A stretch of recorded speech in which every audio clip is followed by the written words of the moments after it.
如果你咳嗽、大笑、漏尿非常严重，需要随时垫着护垫换条裤子，或者还得随时盯着厕所出门，那这个时候千万不要着急去找什么机构。我跟你讲，他们根本改变不了你漏尿的尴尬。今天刘教练教你一个动作，只需要在家里面练5分钟。动作虽然简单，但你只要把它学会，每天坚持练一练，你会发现走路、咳嗽、大笑都会变得不漏了。多少人削尖了脑袋想学这个方法，今天只需花1分钟时间，你就能完全的掌握这套方法。不管有没有给我点小红心，都可以跟着我一起来练。接下来一定要仔细听，漏尿控制不住，你要是光靠这么去提，你提一辈子也没有用，或者是说你这么去夹，你夹2辈子也白搭。很多人觉得漏尿是膀出了毛病，于是天天憋着，减少喝水量，折腾到最后发现该漏照样漏。我根据自己盆底锻炼的经验告诉你，漏尿的根源不在膀，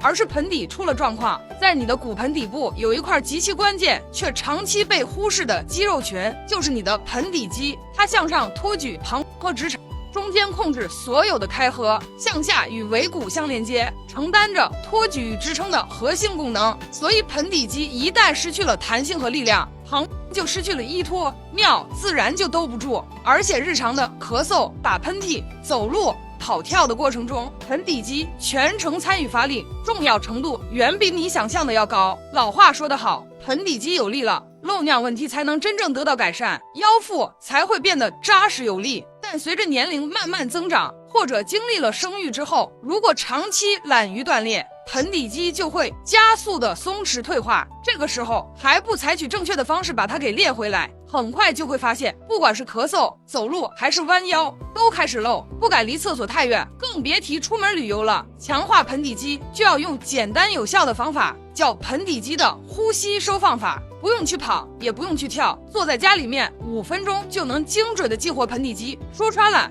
就是有意识的控制盆底肌的收紧与放松，让盆底肌持续的发力收紧，从而达到强化盆底的效果。盆底肌的力量恢复了，漏尿的困扰自然就一点点消失了。首先准备一个专门锻炼盆底肌设计的蜂窝防爆瑜伽球，采用的是母婴级别防滑耐磨材质，承重强不会爆。你有了这个瑜伽球以后啊，就先把它放在椅子上，然后呢我们坐上去，做的时候注意不是整个屁股压上去，而是让球和盆底肌充分的贴合，脚踩实地面，做一个夹球上提的动作，吸气放松，呼气上提，反复练习。千万不要小看这个看似简单的动作，做的过程中你会明显的感受到小腹深处是往上提劲儿的，盆底有向内收紧的感觉。借助球的支撑与对抗，盆底肌持续的发力收缩，就能精准刺激那些松弛无力的盆底肌群，让它们重新激活收紧，达到强化盆底、稳固核心的目的。盆底肌力量提升了，整个核心稳定性自然越来越好，走路都感觉轻快了很多。而且这个动作还能同步锻炼到深层的核心肌群，